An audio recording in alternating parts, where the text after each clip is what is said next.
Chapter 34. This was a disaster in so many obvious ways that for a second Colin was frozen, his mind locked up as he tried to simultaneously parse everything that was definitely going to go wrong as a result of this. What jarred him out of it was Iroa, who began stalking forward toward her son with a snarl of animal fury unlike anything Colin had yet seen her display. And Venomix somehow chose this as the moment to finally stand up to her. Rising up to his full height, he flared his wings and hissed aggressively, which only made her approach faster. There was no longer any time to dither. Colin flashed across the room in an instant, landing practically at Venomix's feet, right between him and his captive. That, of course, instantly made him the full target of the dragon's focus, but Colin didn't give him any time to react. Instantly he pushed out with the full force of his power, sweeping Venomix bodily off the ground and hurling him against the wall. Before he could gather himself, Colin knelt to seize the princess by her shoulders, and fixed his focus now on Fenurixa. One more swift teleportation and he had deposited Venomix's captive across the room, right in front of his bemused sister. "You!" Venomix bellowed, scrambling back to his feet and starting to charge forward. "She's mine." With a roar that deafeningly filled the vast chamber, Iroa lunged, crashing into her son with her full weight and tearing into him with her teeth and all four claws. Colin didn't bother to watch how that went, turning to focus on their new captive. "Are you all right?" She was not all right. She was sufficiently not all right that Colin didn't get a coherent answer to his question, but he also didn't really need one. The second he let go, she had dropped to crouch upon the floor and now had her head clutched in both hands, chanting rhythmically to herself in a whisper. "Galamard, 3 terrestrial, Galamard 1, Galamard 2, Galamard 3. Virax and Mesophine, binary, 2 gaseous, 1 dwarf terrestrial, Virax Mesophine 1, Virax Mesophine 2, V/M0.1. Taurana, type 1 white, 0 known satellites. Namix, 4 terrestrial, 1 inhabited, 3 gaseous." "Ah, miss," Colin said nervously. "That is, I mean, Your Highness. I promise you are safe now. Please don't do anything to complicate this further." No reaction. She was rocking slowly back and forth, eyes squeezed shut, muttering to herself. "What exactly do you think she's going to do?" Fenurixa asked pointedly. "Just look at the poor thing." "I don't know what that is she's chanting, but if she starts casting spells..." "If she could, she'd have done it well before now," Imalafine remarked, extending her head over them with her neck twisted around so she could look directly down at the muttering princess. "I sense no magic, husband. That, to me, has the cadence of a mantra, a little verbal ritual to help center an agitated mind." "She is reciting the names of nearby stars and their satellites," Fenurixa added, "in, I believe, ascending order of distance from our sun. There are forms of astromancy and astrology with verbal components, but they don't sound like this." "I see," he said. "Okay, well, that was another potential crisis averted. Now he just had a traumatized kidnapping victim to deal with. My apologies for the presumption, Princess." There came a particularly loud crash from across the room as the brawling dragons tipped over the largest timekeeper sculpture, followed by an outraged roar from Iroa. "I did not hatch an imbecile." The princess broke off her soft recitation and hunched down further. "So you say," Imalafine commented, raising her neck to point her head in their direction, "but there he is." The next wordless roar sounded like it was aimed in their direction. "Imalafine, stay out of that," Colin snapped. "HMPH." The white dragon stuck her nose into the air, offended, but at least she kept quiet. "Fenurixa, please give her some space." "You brought her to me," Fenurixa pointed out, but did so while shuffling backward away from the huddled princess, so he let it go. Colin knelt before her, pitching his voice as gently as he could. "It's all right, Your Highness. I can only imagine how distressing this must be, especially after what you've just been through. But I promise, that part is over. I won't let anything else happen to you." He wasn't even sure she could hear him. She was rocking faster now, once again rhythmically mumbling the names of stars and planets. Then a particularly loud bellow sounded through the room, accompanied by a crash as someone was slammed full force into a wall, and the princess let out a terrified wail and toppled over onto her side, where she curled up into a fetal position, face completely buried in her arms. Anger spiked through Colin's fog of worry, and he shot to his feet, turning to face the other end of the room. "Izyroa!" His bark brought a moment of stillness. Venomax had very clearly gotten the worst of their struggle, and was currently pinned under his mother's full weight. She had her jaws clamped around his neck just behind his skull and was viciously yanking him back and forth as if trying to decapitate him. At least she stopped now, fixing one golden eye on Colin. The expression in that eye was so angry it should have made him quail, even though he knew her outrage wasn't directed at him. In the moment, he probably wouldn't have cared if it had been. "We have a guest," Colin stated, holding her gaze firmly. "One who has just been through the most traumatic experience of her life. That is not helping." For a long moment she just stared at him in stillness and silence. Venomax attempted to squirm out of her grasp and she tightened her jaws, prompting a most undignified squeak from him. Then, suddenly, she dropped him. "Quite right, Colin. My apologies. We must prioritize." Izyroa turned fully around to face them, contriving to stomp on her son's head with 3 out of 4 talons in the process. Then she strode forward, shrinking to her smaller form as she came. Behind her, Venomax, though clearly beaten, found enough energy to begin scrabbling upright, fixing his glare upon Colin. "You can't just... Vaderalshi." "Pants?" she replied warily. "If your brother attempts to interfere or even approach here, kindly drag his ass outside and throw him off the mountain." Vaderalshi straightened up to her full height, grinning. "Can't do will do." Venomax turned a wary and resentful look on her but made no outward moves, and Colin took that as evidence his hunch was correct. Vaderalshi was a playful sort by nature, but having sparred with her he was keenly aware that she had spent her century of life being exhaustively trained by her mother, one of the greatest warriors who had ever lived. It was very likely that in an actual fight, Vaderalshi was well more than a match for either of her siblings. Hopefully Venomax wouldn't make this the moment Colin got to see it firsthand. Izyroa swept past him in her customary stately glide, inclining her head deeply to Colin in an apologetic expression, then carried on to approach the terrified princess. The Golden Empress sank to one knee, and Colin took note that it was a formal posture, a position of humility, not simply placing herself physically closer to the fallen girl's level.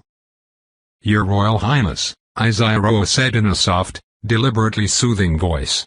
"There is no apology that will suffice for the affront done you by my son. I am shamed beyond words, that you are so mistreated in my very household. I vow by the last drop of my ancient blood that you shall henceforth be safe here. No harm or indignity will I permit to befall you, and this is only the beginning of my penance. Please take any time and any measure you require to compose yourself. Know that not for anything will you be judged by any gathered here. Anything we may do to aid you, you need only ask."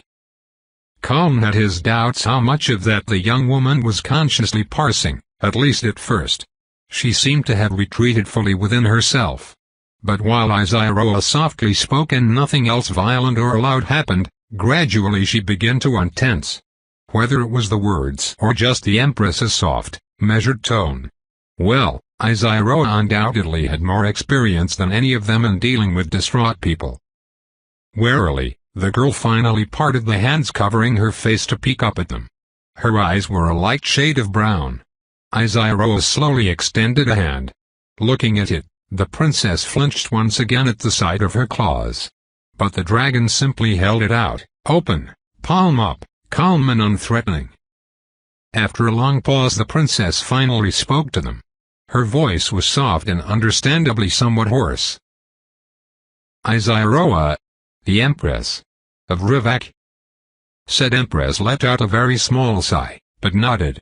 "My failure to control my fool of a child arose from my inability to imagine that he would ever conceive of such an idiotic and depraved action as abducting a princess, much less carry it out. Truly, there is no way I can apologize enough, Your Highness. But I am here now, and aware of what is happening. I dare to hope that if you know of my deeds, my word will suffice to assure you of your safety." Very slowly, the princess uncoiled a bit further, raising her head and blinking up at Colin. Didn't he say Mer Alafin?" "He did," Mer Alafin herself commented, extending her neck back into the conversation from above. The sight of her huge reptilian visage appearing directly overhead caused the princess to flinch again, but this time, she seemed to regather herself much more quickly. "You're... Huh? I didn't know you were still alive, much less here." "We like our privacy," Mer Alafin said pointedly. "Not that any of this is your fault, of course, but... still." "Then, this is..." Their guest suddenly looked more haunted than before, peering warily about. "This is Dragon Vale? The very home of the dread?" Colin heaved a sigh. Well, this was good and blown wide open. There was no practical way to conceal it from her, not without tormenting her further with fear. Perhaps that would be the correct thing to do, from a strategic standpoint, but he just couldn't bring himself to. The poor girl had been put upon more than enough by this family. "The dread is gone," he said, then when she turned again to look at him, bowed. "I am Arkansas Colin Zellicur, and I now lead this household. I add my heartfelt apologies to my lady wives for your ill treatment, Your Highness, and my assurance that despite your rough handling till now, you shall be safe here henceforth. I will exert every power necessary to guarantee it." Her Highness blinked owlishly. "But you're just a guy." "He is, in fact, a godling," Mer Alafin explained. I don't know what that is." "A mortal in the process of becoming a god," Fenorixa said, grinning. "It'd take something like that to fell the likes of Atraximos." "Gods come from..." The princess trailed off, clutching her head again. "This is too much." Very gently, Iziroa reached out further, this time taking one of her hands. The girl flinched, but did not resist her pull away, and in fact, allowed the Empress to assist her in standing. "Confusion is the least of the reactions to which you are more than entitled," Iziroa reassured her. "Please, take the time you need." "So, no one's going to eat me?" she asked tremulously. Mer Alafin snorted. "Well, not now. It's terribly awkward, after we've been politely introduced." Colin and the other dragons turned to glare at her, but oddly this seemed to jog a memory in the princess. "Oh. Forgive me, I was. Awkwardly, she clutched her skirts in both hands and spread them, bending her knees and dipping her head momentarily in what he presumed must be some ritual gesture in her culture. "I am Perseverance de Claremont, second Princess of Boisford. We are honored by your presence, despite the untoward circumstances," Iziroa replied, bowing. "A great debt is owed to your household by ours for this offense, Princess Perseverance." "Everyone calls me Percy," she said vaguely, craning her neck to peer around. "This is huge. Well, I guess it would have to be. How many dragons are there here?" Colin cleared his throat. "Yes, well. Please be assured that you are not to be held against your will. We will return you to your home with all haste, Princess Percy. That will necessarily involve flying, which I should think you've had enough of for now. So please don't feel pressured to hurry, either. You're welcome as our guest until you feel composed enough to make the return trip. All of it will transpire on whatever timetable is preferable to you." "It is the very least we can offer," Iziroa added. "That, and such hospitality as we are able to furnish. I fear we are somewhat ill-equipped for mortal guests here, but I shall spare no effort or expense toward your comfort." Perseverance stared at her, wide-eyed, then at Colin. Then she turned to look at Phenorexa, who grinned. This show of teeth was ordinarily the opposite of reassuring to humans, but despite her earlier panic, the princess showed no outward reaction to it at all, just craning her neck again to peer over at the two green dragons, who were watching silently in the distance. As the silence stretched, Colin and Izaroa exchanged a glance. Finally he cleared his throat to try again. "If it will." "Sanctuary." Perseverance burst out. Everyone stared at her. After a moment, she winced. "Oh. No, wrong, that's the religious one. Asylum." Nodding firmly, she seemed to gather confidence as she spoke. "Yes, that's it. I formally request political asylum from the Rivak Empire, on the grounds that I have a..." Eyes narrowing, she was obviously struggling to recall an exact wording she had been taught at some point. "I have a credible fear for my life, well-being, and/or freedom if I remain in my country of origin." Everyone continued to stare at her. She stared back, eyes wide in expression. Difficult to parse. Colin had never seen someone look intensely blank before, but it was the only way he could think to describe this.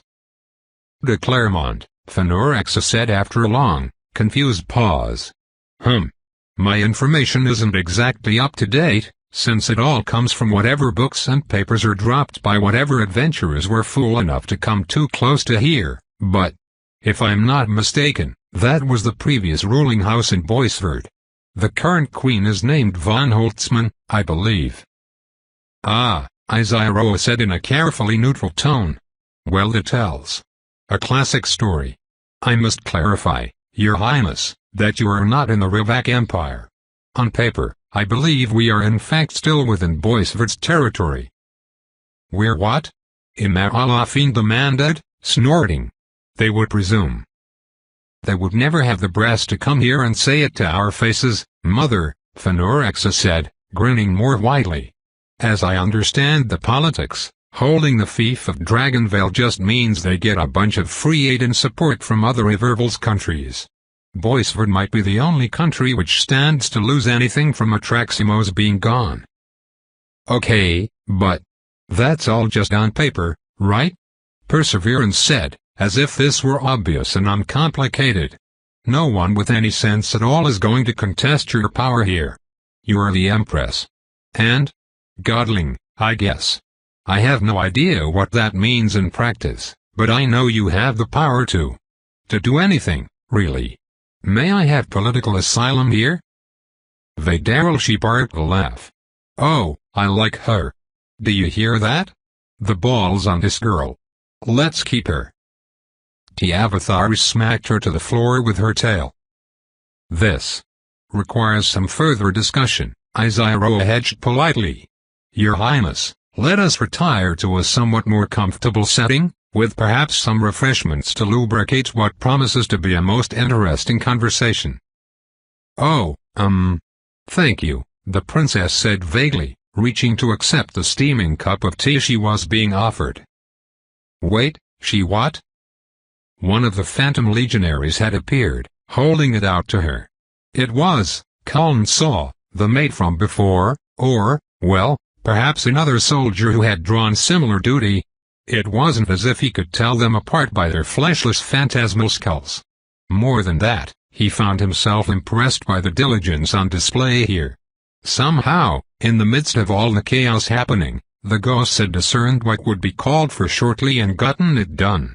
He had left tea out in his makeshift kitchen, which was apparently all they needed. The initiative was, he had to admit, praiseworthy. This was more than merely competent domestic service. The discretion, slightly less so. Absently taking a grip on the saucer, Perseverance turned to the one offering it to her, and found herself face to face with a grinning skull seemingly crafted of luminous blue mist.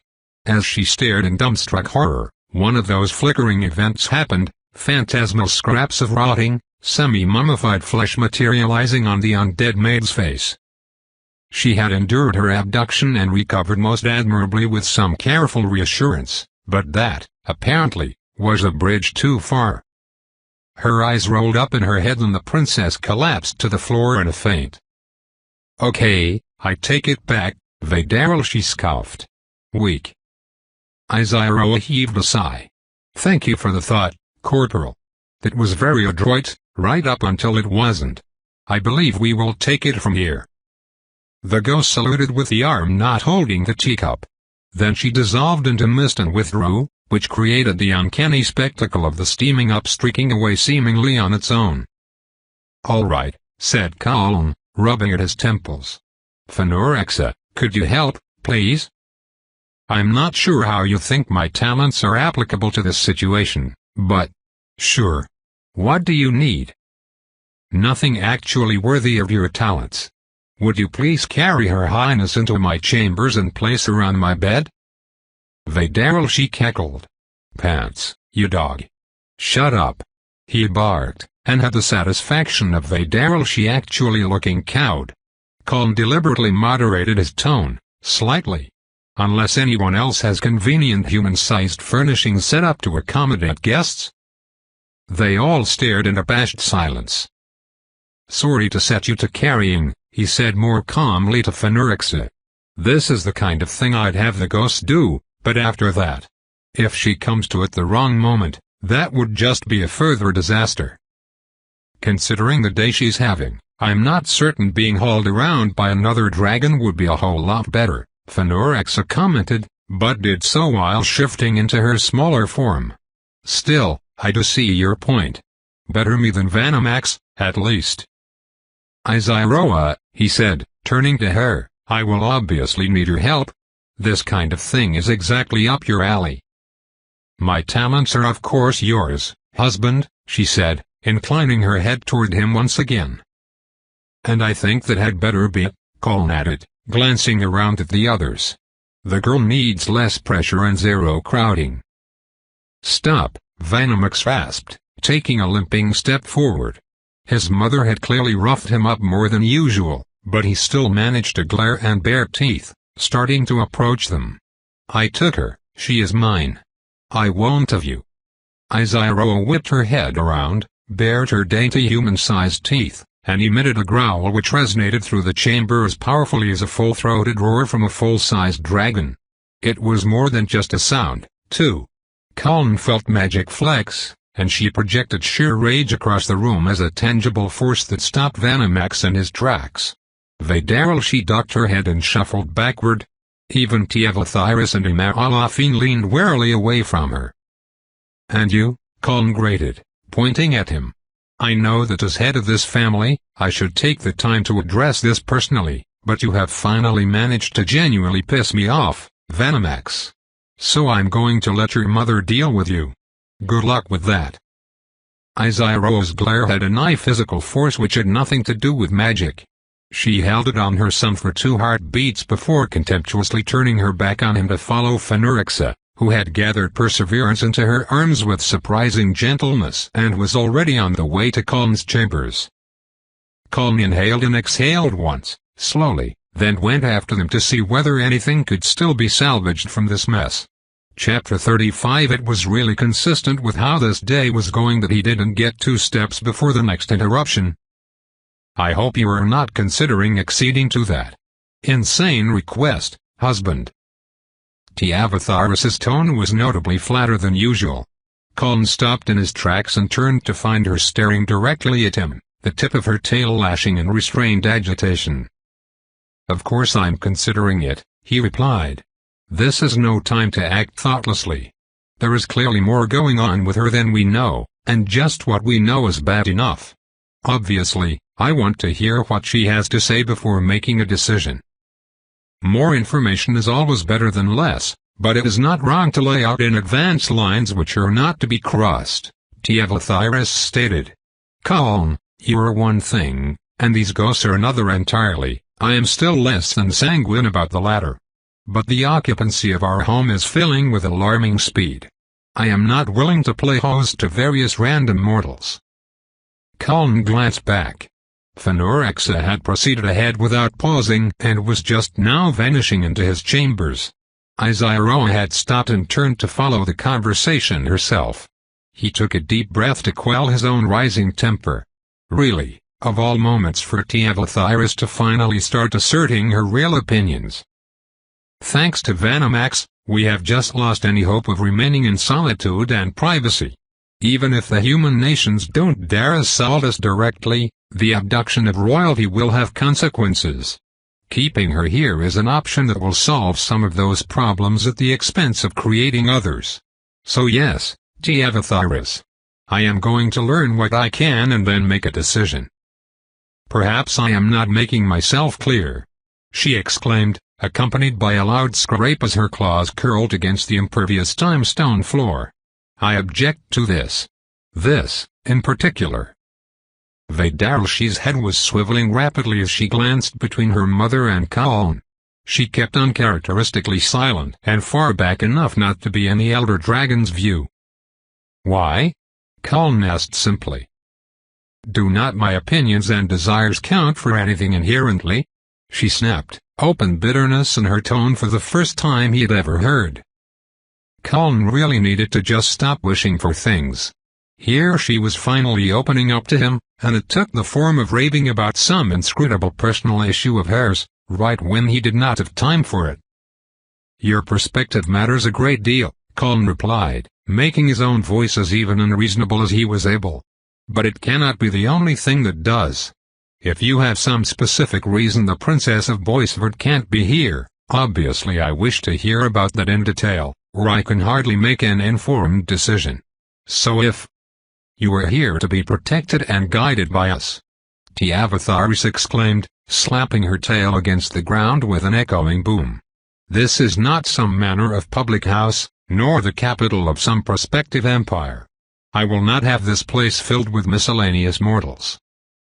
And it was at that point that Arkansas Kaln's Elakura had truly had enough. He lashed out with the full force of his will, in an intensity he had not leveraged since annihilating Atraximos the Dread. His power slammed down onto T-Avathyris like the weight of the world itself, binding and bearing her to the floor. Her reaction was instant, and insignificant. She started to thrash. Kaln compressed her to the ground, limbs folded under her, wings pinned to her sides, tail and neck flattened to the floor. Obviously, she next called upon a litany of magics beyond anything he had seen, vastly above his ability to comprehend, and he seized and willed them out of existence with no more effort than it took to breathe. T-Avathyris raged inwardly, testing him with the full force of her will, a force mightier than all but the greatest powers of this world. None of it mattered. She was a dragon, and she was his. Kaln turned and, with a measured, almost languid pace, strolled across the empty chamber toward her. Water flowed in the channels, ancient machinery ticked away in the near distance, and not one other sound was heard, not even the breath of the dragons present. Even Venomax lowered himself to the floor in obvious fear of drawing Kaln's attention. Ghosts stood at their assigned stations, still and silent as the grave, and seeming even to fade slightly from view as though willing themselves to unobtrusiveness. Kaln walked directly up to T-Avathyris's head, which even resting on the floor was taller than he. Her eye was wide open, its circumference alone greater than a wagon wheel. He strode close enough that he could reach out and poke it, and then finally stopped. I treasure your counsel, T-Avathyris, he said, calmly, quietly. To have access to your wisdom is an honor and an asset whose value is beyond description. And even more than that, I desire you to be comfortable and happy, to be a source of satisfaction to you. My aspiration is to improve your life, not impose upon it. And I can avail myself of none of these goals when you lash out like an undisciplined child. Her pupil contracted to an impossibly narrow slit, eyelid itself almost closing as she squinted at him. We will discuss this in all necessary detail later, Kaln promised her. I need to know the full extent of your thoughts and reasons, and especially to understand why this matters so much to you. There's no way I can make the right decision for this family as a whole without knowing all that. First, to give you time to calm yourself, I am going to hear what the princess has to say. And when I have heard everything, and had time to consider all perspectives, I will make my decision. Hopefully it will be a decision that pleases you. Whether or not that is so, your options at that point will be to close your mouth, or have me close it for you." He stared at her in silence. She stared back. After a second, Colin reached out with his mind, opening himself to the torrent of her being. Having already known he had nothing like useful telepathy but only a general sense of dragon status and emotions, he had instinctively closed that avenue of perception while she was obviously agitated. Now, though, he delved into her feelings, and found. Really? Really? Here, now? Well, at least this shed some light on some of her other inscrutable ways. In most circumstances Colin would have been powerfully intrigued, and probably reciprocated some of the warmth and desire coursing through her. Right now, though, he was just too annoyed and out of patience. Later, when everyone had had time to cool off, he'd try manhandling her again, a bit less severely, perhaps, and see where that led. For now, Colin abruptly released his grip on her.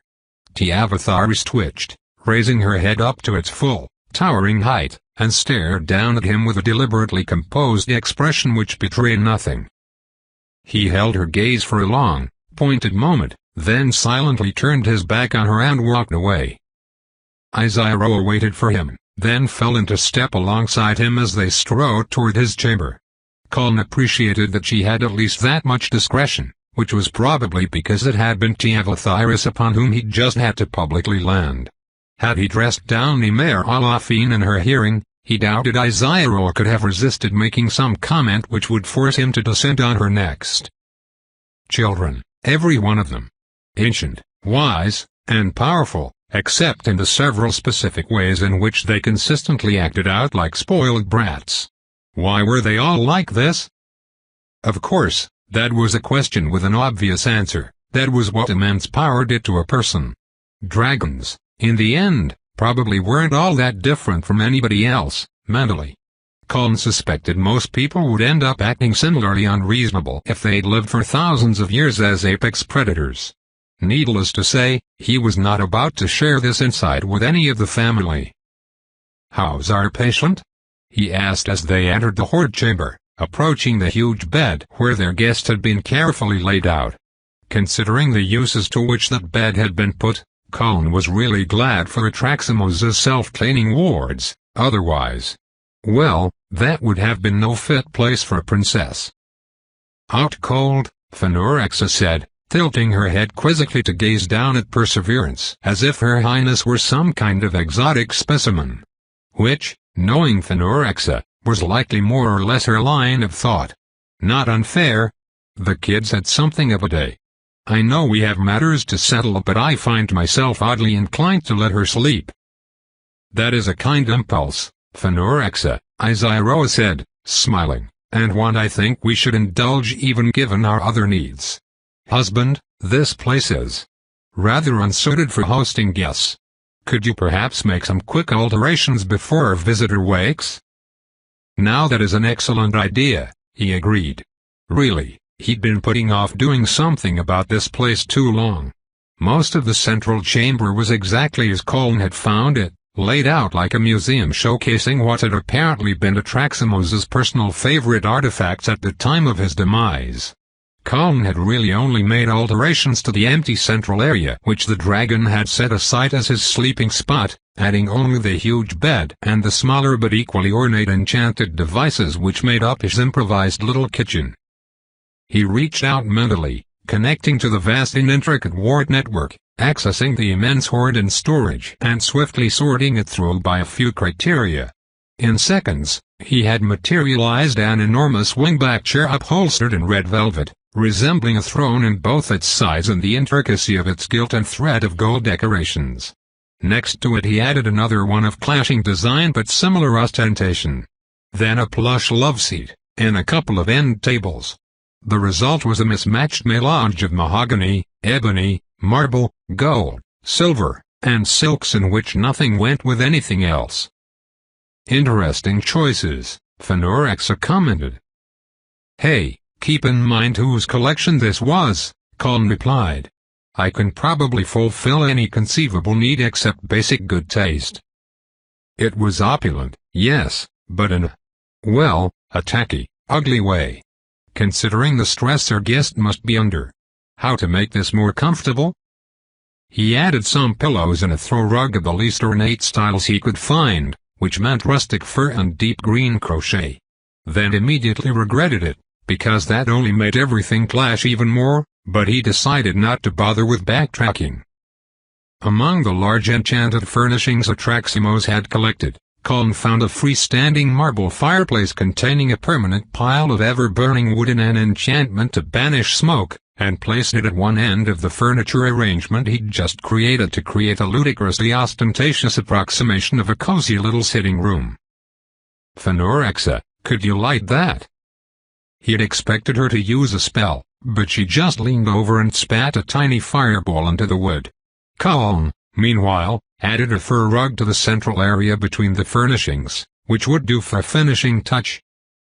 He mused, studying the striped pelt. What kind of animal was that? A tiger? Izyroa delicately cleared her throat. They live in the rainforests of southern Kadanar. A warlike people, but quite famed for their poetry and music. Oh, you. He hastily banished the person's skin rug back to the collection, and replaced it with an elaborately embroidered carpet which had far too many golden tassels.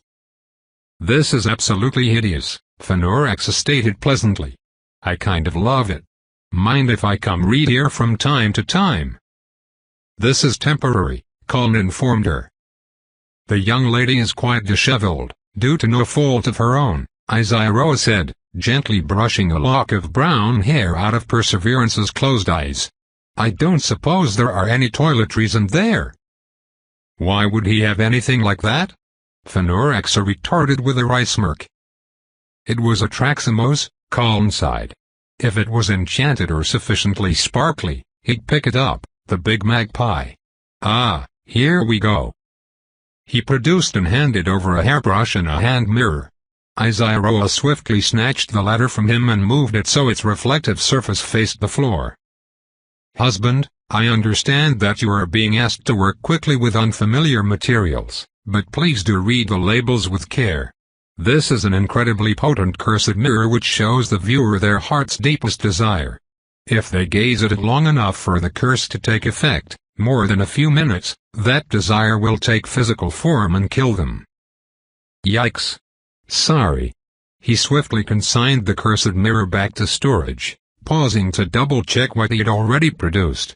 The furniture was mundane save for the fireplace and one of the end tables, which had a hidden compartment that was bigger on the inside. The hairbrush was enchanted, but only to smooth out tangles without pulling on the scalp. All of it seemed safe.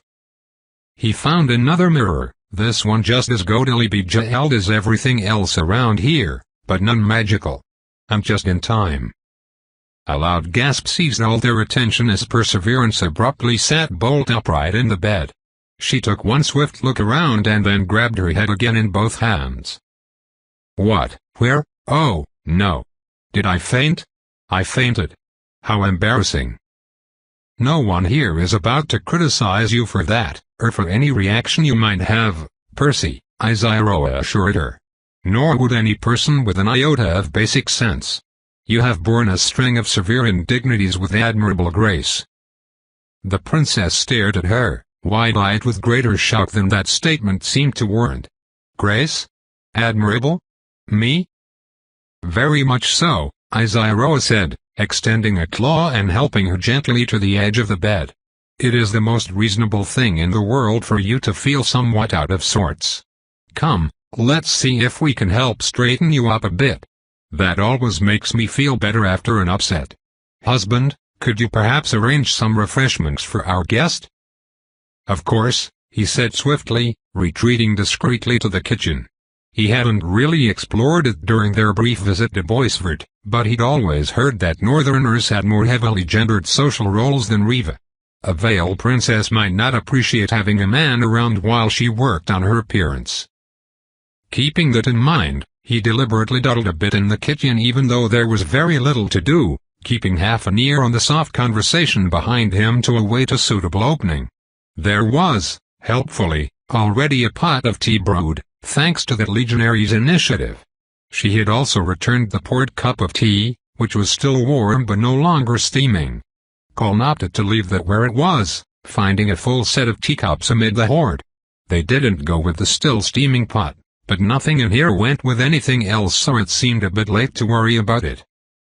He found a serving tray among the massive collection, notably more plain in design than most of what Atraximos had owned, but powerfully magical. It not only hovered at convenient serving height, but would evade obstacles and collisions and resist anything on it being tipped over accidentally. All of his food from the Silverhound was, well, ingredients, save for some fruits and vegetables that could be safely eaten raw, and which he decided was probably not suitable to serve to royalty. Fortunately, he also had all his impulse purchases from the roundabout. Colin found some plates, also mismatched, and carefully arranged a selection of pastries, candied nuts, and a bowl of honey lozenges. And then he dithered another couple of minutes, until the timbre of the discussion behind him changed. Bringing over his tray, he found Percy and Phenorixa in the big chairs, the former looking rather shocked and dwarfed by the upholstered edifice, while Isaroa had placed herself on one end of the love seat. Percy's hair had been significantly straightened out, her tiara now resting atop her wavy brown locks rather than pinned into them. "So, I'm asking this mostly to verify whether I've unexpectedly gone crazy," the princess said a bit timidly. "But, did I see a ghost? I have a very vivid memory of—" She broke off, shuddering. "You did," Colin assured her. "And if you stay with us, you'll see more of them. Hopefully with some warning, not popping right out of your peripheral vision like that. I do apologize for the shock." She meant well. Perseverance repeated blankly. "The ghosts are serving as guards and general staff," he explained. "Including cleaning and, apparently, food service." "Apparently?" She blinked twice. "I did not actually tell them to do that," Colin admitted. "It was a helpful thought, but I wish I'd known they were going to so I could warn them not to jump out at people. That would have terrified a hardened adventurer. I'm really sorry about that. Please, help yourself. If you'd like anything in particular to eat." "Well, it's likely we won't be equipped to accommodate you, sorry. But I'll certainly do my best." "I really don't want to be a bother," she said warily, accepting a cup of tea. "You are the farthest thing from a bother, Percy," Isaroa assured her in a gentle tone. "It is you who have been put upon here. We would be grateful for the opportunity to make it up to you in any way we are able. Regrettably, as my husband has said, the feeding and housing of mortal guests is the one task for which we are least equipped. But that only means preparations have not been made in advance. I have no doubt that between our collected talents, we can manage some accommodation." "This is nice," the princess commented, again blinking like an inquisitive owl. "You're all so friendly. I wouldn't have expected that. I wouldn't have expected any of this." "You might be surprised how much of it has been a surprise to us too," Phenorixa said dryly. Isaroa shot her a narrow look, which she met with a bland smile. "I get the impression," Perseverance said very hesitantly, holding up the teacup to obscure her face and staring down at the rug instead of at them, "that the dragon who took me was not encouraged by the rest of the group." "He was not." The ice in Isaroa's tone made the princess flinch hard enough to slosh her tea, and she immediately softened it. "For that, again, no apology will suffice. I am mortified that he would do such a thing. None of the rest of us encouraged or would tolerate such behavior. You have my solemn word that Vanimax will not be permitted to be near you, much less carry out whatever he intended to do. If he so much as speaks to you uninvited, I may very well kill him." Her tone and expression were far too even. Colin glanced warily at her. He had a suspicion that it was not a figure of speech. What was he trying to? The princess gulped, still not meeting anyone's eyes. "If he just wanted to eat me or something, he could have done that at the festival. We had no defenses against a dragon. Nobody expected one to show up there. If If what dragons are known to take women for. Well, the Dread never did that, nor any of the others. The others around here, I mean. You guys, I guess. I'm afraid nobody knows exactly what Vanamax was thinking, said Colin, possibly including himself. What I can tell you is that you are safe with us, Your Highness. I, and Iziaroa at the very least, will do everything necessary to ensure it. That's the very least we owe you. No one is going to lay a finger on you from now on. He attacked the festival? Iziaroa asked quietly. I hesitate to ask you to relive such a terrifying ordeal, but what other damage did that fool cause? I don't think much of any, Percy said, her forehead wrinkling in thought. It happened so fast.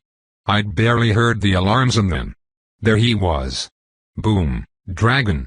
And then I was flying and I think he just swooped in, grabbed me and took off. Well, that's a mercy anyway, said Colin. A small one.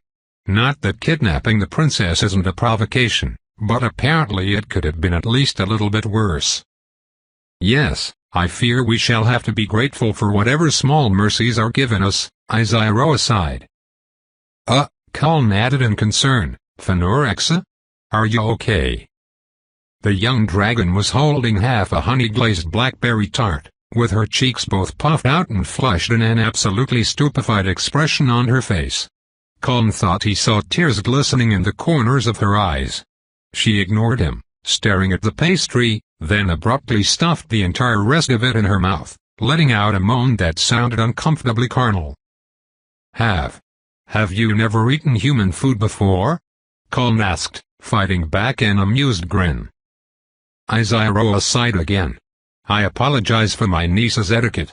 In draconic culture, table manners are, well, not even a concept. Percy turned to stare at Fenorixa, who had now leaned her head back in rapture and was clutching her own tail in both hands. Wow. I don't think I've ever seen anyone enjoy anything that much. Try the spice bread next, Colin said, holding out a piece to the young dragon. She snatched it out of his hand as if afraid he was going to take it away.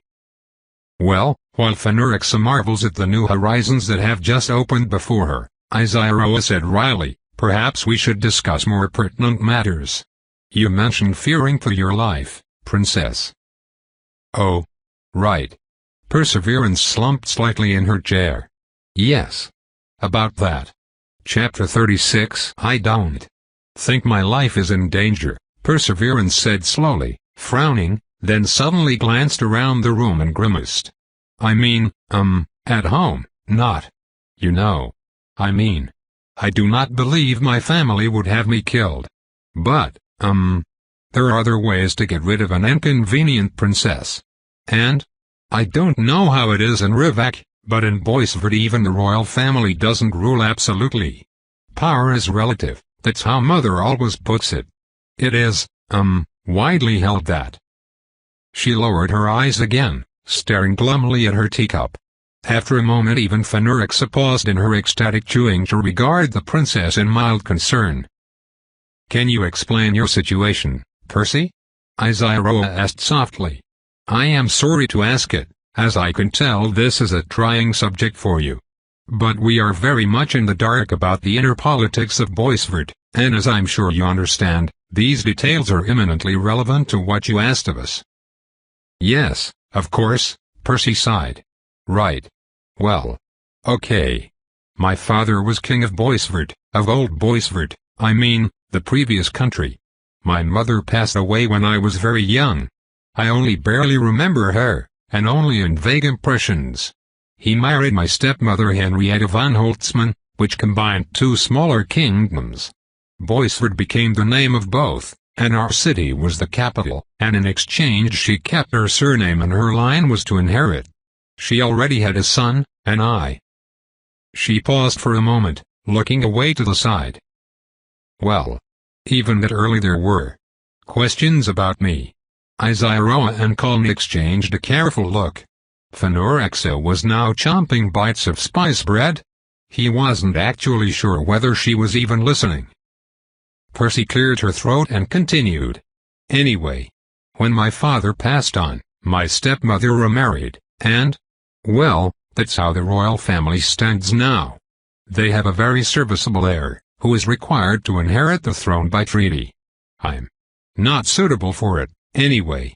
But I'm still a complication. Forgive me if this is an indelicate question, Colin asked, but what do you mean by not suitable? I am in the way, Percy whispered, still not looking at them. I fail to contribute anything. I am not useful as a prospect for political union. I don't contribute to the running of the country. They keep me out of the way, so I'm basically just living off the people's taxes for no reason. Nobody would be sad to see me go. Quite a few people would try to make that happen if they could get away with it. No one says it right to my face, but even the courtmage has complained that I take up space and do nothing. I don't think she knew I could hear, but I'm not sure how much she would have cared. How is that your fault, though? Fenor asked, waving half a piece of spice bread vaguely about. If they lock you out of governance because you're a leftover from the other family, what is it they expect you to do? That's not the only, that is, I would if, I don't think I'm explaining this well, Percy said, her shoulders slumping. I'm very sorry. I'm not accustomed to explaining things. Not anything that matters to people, anyway.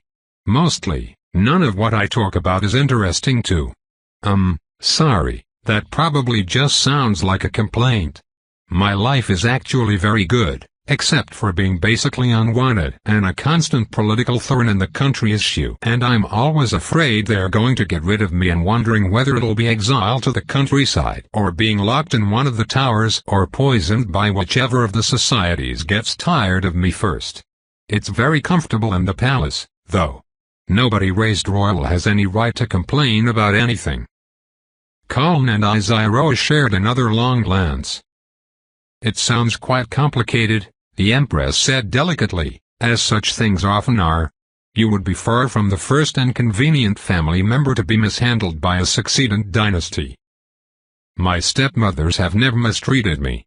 Percy burst out, finally raising her chin and meeting Isaiah's eyes with a frown. They are my family and they treat me as such. That is not the problem. I am. The House of von Holtzmann, and the House of de Clermont before it, place the highest value on duty to the people. Mother's lectures are full of almost nothing else. We live on the labor of our people. The purpose of royalty is to serve the interests of the nation. To live otherwise would make us parasites. She deflated just as abruptly, once again staring down at the rug. Which is what makes me. I do not mean to render any opinion about your family, Isaiah said, still completely calm. Such business is yours and theirs alone. Our debt to you notwithstanding, Percy, before making a commitment here we need to understand, above all, what the response from Boisford will be to these events. Already Venomix's actions in abducting you. Well, I will not soften it, that is an act of war. What we must understand is what your family's and your nation's response will be, and in particular, how that response would be modified if we accept your request to offer you refuge here. Percy raised her head again, blinking. Once more she frowned, but this time in confusion. What response? I mean, no one's going to attack you. We're not idiots. Even if. Suddenly she stiffened up, glancing about. Ah. When you said the dread was gone, do you mean? He hasn't popped around the corner for a wheel of cheese, Fenor said lightly, in between licking her claws. Colin finished him off good and proper. Good riddance, so say we all. I see, Percy said nervously. Well. Even so. Even without him, you're a bunch of dragons and a whatever that's capable of slaying Atraximos the Dread. No one is going to try to assault you. By which I mean, no one running Boisford is completely psychotic. It seems inevitable that they will, at the very least, send scouts to investigate us, said Colin. Isaiah shook her head. That is less certain than it would be in most similar situations elsewhere, husband. Our various wards have proved able to detect any intrusion, that is, until you, and Atraximos made a point to punish investigations as severely as he did attacks. If fear stays their hand from reprisal, it will likewise forfeit any aggressive scouting. Whether it will at all in this case is the point under consideration. My family will be sad, Percy said quietly. Then she lifted her head once more, expression resolute. But I think they'll also be relieved, on some level. Most of the country will be. They probably already assume I'm dead. None of you have ever taken anybody before, just, well, you know. Empress. Monsieur Godling. I believe this is the best compromise for all of us. Everyone benefits with little drawback. My absence will simplify things in Boisvert to the benefit of all. If I don't go back, you don't have to worry about me telling them anything I've seen here, and if I stay, you also don't have to kill me. It does seem that the simplest thing then would be to just kill you, Phanorexa mused. Shut up, Phanorexa, Colin and Izyroa barked in unison. As I have already stated most emphatically, Izyroa continued in a calmer tone to the suddenly alarmed princess, you will not be harmed here, for any reason. I will not allow it. Also, Colin added, just for your information, Phanorexa doesn't actually want to kill you either. She's a bit of a softie, in fact, she just has the most atrocious sense of humor. Ah. I know what that's like, Percy said, turning to the blue dragon. Is everyone always annoyed at you, too? Phanorexa blinked in apparent astonishment. Well, I wouldn't say always. True, Izyroa agreed gravely. To be fair, we don't always listen to her at all. I believe you have given us a general shape of the situation, for which I thank you. If you would excuse us for just a moment, my husband and I must speak. Oh. Of course. Obviously, Percy said, nervously turning her teacup in circles in her hands. Phanorexa, please entertain our guest for a little bit, said Colin, rising along with Izyroa. Do you like books? Phanorexa asked the princess as they stepped away. Well, on a case-by-case basis. What kind of books do you have? What don't we have? They moved far enough away that the ensuing discussion was a bare murmur, which put them a few steps down the entrance corridor. What do you think? Colin asked quietly. I am in favor of the arrangement, husband. The girl herself laid out the situation quite plainly. Keeping her here is a compromise that serves our various interests relatively well. We can assure her safety as a measure of penance for the affront done her by our family, and prevent her carrying any information about our situation back to Boisvert. It must be said, Colin, that Vanamix's abominable stupidity has shortened our leeway considerably, what little of it was left to begin with. Our habits have been established for centuries. This act was unusual enough to draw attention from more than the offended nation. It's the death of Atraximos that's the key detail, he agreed, frowning back at the little improvised sitting area, where, as at least one small favor, Percy and Phanorexa seemed to be getting along well, their heads together in animated conversation. I don't quite agree with her assessment. Once that is known, there will be probing at the very minimum, and likely outright attacks.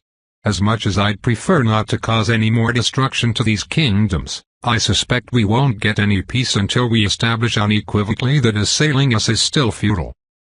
She nodded gravely. Still, he continued, I don't know about all of that. Did you notice how evasive she was? Every time it came back to why exactly she's so unsuitable to the royal family. Evasive, yes. But even so I do not find that difficult to believe. On the contrary, it fits very neatly with my understanding of mortal regimes, which if I may flatter myself I believe to be considerable. I think you're entitled to a little flattery on that point at the very least, he said with a smile. She smiled back and gently touched his arm as she continued. There are any number of reasons a member of the royal family would be considered unsuitable for succession, or even public duties. She could have an injury or congenital illness that reduces her lifespan, or ability to produce heirs. She might have been involved in a public scandal of some kind. It could simply be that she is incompetent. There are plenty of people who just don't have the right personality for rule, and some of them inevitably appear in royal families. Honestly, the fact that she is the last remnant of the previous dynasty is a sufficient explanation, to me. Whatever further cause there may be is only adding context and nuance. And whatever such cause exists is probably humiliating to her to discuss. I see no sinister agenda in her disinclination to delve into the topic. Glancing once more over at the princess, Izairoa frowned pensively. In fact, that girl's bearing and manner of speech are not what I would expect from someone raised and trained to rule. Nor from a spoiled brat attempting to pass herself off as one of the above. Those are surprisingly easy to spot, when you have known as many of them as I have. No, I am inclined to believe her when she says the royal family's lives will be simplified by her absence. I do not expect gratitude, but it may help stay whatever anger they feel. Cullen inhaled deeply, then let out his breath in a heavy puff. All right. I'm in agreement with you. Then. That just leaves us to settle our various business around here. Before we make the formal offer and try to settle her in, we need to get our own house in order. This place is even less suited to accommodate a non-godling mortal resident than it was me, and that's not even approaching the subject of what kind of lifestyle she is accustomed to. I was quite serious in my promise to make every possible effort to ensure her comfort, Izairoa said with a dry little smile, but it is also true that she's the one who wanted to move into a dragon's lair. Some meeting halfway is going to be necessary from all parties, I fear. Right, those are just the practicalities. I am more concerned about the other members of the household. She grimaced. I don't think Imam Alafin will much care, so long as Perseverance is forewarned to stay out of her way. Fenorixa seems to like her more than I'd have expected, and Vidalshi is trainable. But those are not the points of concern. Right. That was. Izairoa, do you have any idea why Tevathyris was so agitated about this? I've never seen her like that. And, sure, I guess I hadn't known her long, but that seemed notably out of character. To me, as well, she agreed. The truth is that I know more of her from historical accounts than personal conversations. We are a fairly typical dragon family, husband, which is to say, the opposite of close-knit. I believe the three of us have interacted with one another more since your arrival than during the preceding half-decade. I genuinely have no idea why this prospect offended Tevathyris so. Well, I'll obviously have to deal with it before I make Percy any promises, he said with a sigh. I'm not going to consent to her moving in if I can't guarantee her safety. And an elder dragon who objects to her presence is not a small matter. And then I will deal with Venomax, she stated, anger once more darkening her face.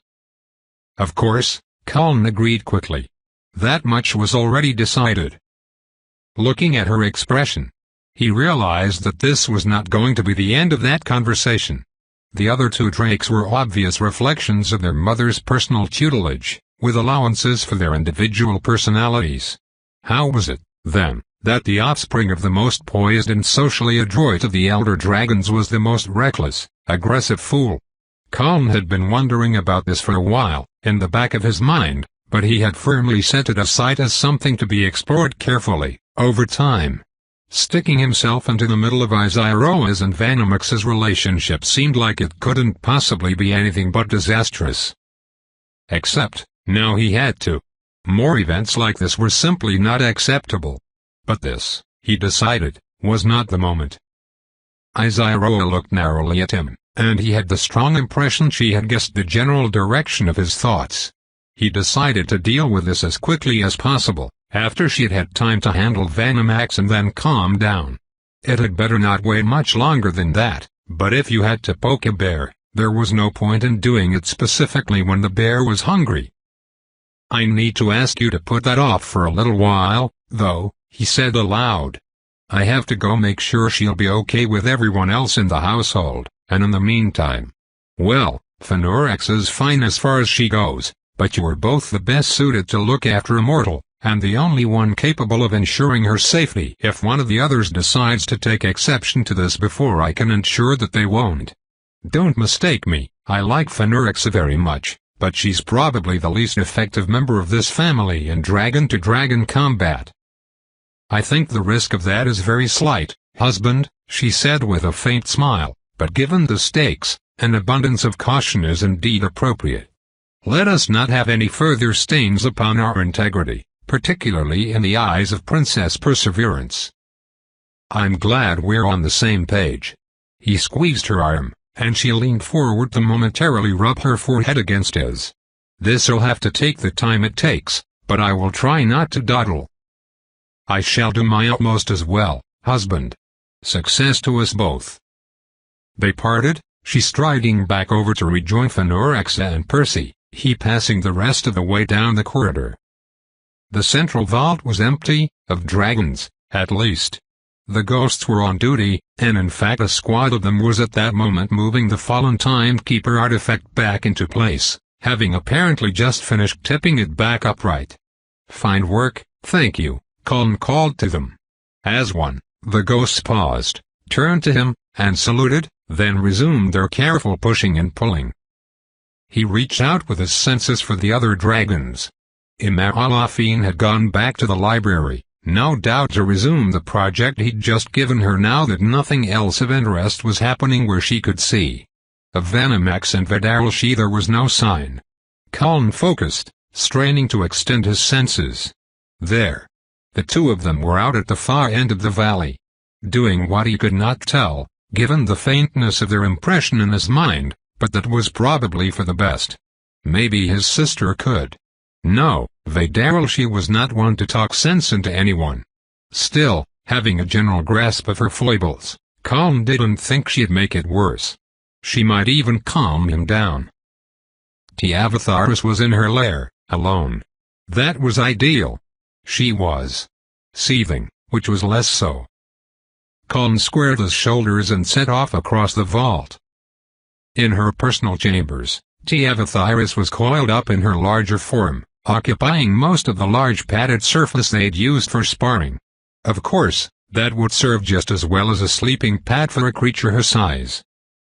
She did not move upon his entry, save to open her eyes. "And how is our guest?" "Resilient, considering the day she's having. Not what I would have expected from a princess." The tip of her tail lifted once, then fell back to the ground in a heavy tap. Having heard her out, Colin continued evenly, and discussed the details with Iziroa. "I am at this time strongly inclined to offer the princess sanctuary here, unless some compelling reason we should not materializes." Tap. Tap. Her Viridian eyes remained fixed on him, impassive. With the sense he had of her emotional state, he could actually feel her exerting some kind of inner control. She was racked by a storm of emotions, but that was beginning to quiet even as Colin brushed his consciousness against it. Not fading as emotions inevitably did, but being contained. Undoubtedly, someone with her history in particular knew countless disciplines of self-control and serenity. "As I've said," he continued, keeping his own voice as calm and benign as he felt would be believable, "your perspective is incredibly important to me. Both because I would be an absolute idiot to disregard the benefit of your wisdom, and more importantly, because I wish for your happiness. Whatever you find so objectionable." She jerked her head up so suddenly he took an instinctive step back, scowling down at him. "I hate that. If you have somehow not managed to discern it by now, Arkansas Colin, mincing doublespeak is offensive to me under all circumstances, and there is little I hate more than being treated by someone who should be an intimate as if I were some strange diplomat to be fenced with and manipulated." "Well, I'm sorry," he erupted, "but I can't just turn it off. I am not trying to manipulate you, this is just how I talk. We aren't all unstoppable dragons. I have succeeded as much as I have in life by taking care of people. I refuse to believe it's a sin to want to make people happy, especially the people who are most important to me." Incongruously, a faint smile formed on her muzzle, accompanied by a muted surge of warmth from within her. "Then, I gather that must have been something of an exertion for you." "You could say that, yeah," he said with a sigh. "It's hard. Well, at least. Unaccustomed. She dipped her head once in acknowledgement. This relationship, like this situation, will necessarily involve compromise. I am asking you, husband, to please try. Try to simply be open. With me, at least. Simply be open, he whispered, clenching and then relaxing his fingers, over and over. Okay. That's. Offhand I can't think of anything that would come less naturally to me. But for you, I will certainly try. Once more, she nodded to him, gazing down at him, expectantly. Colin half turned to thrust out a hand toward the doorway and the central vault beyond, and yelled at the top of his lungs. Lady, what the hells was that? Tivitharis bowed her head deeply to him, with a broad smile that he could tell she felt from her very heart. Thank you. Tob continued,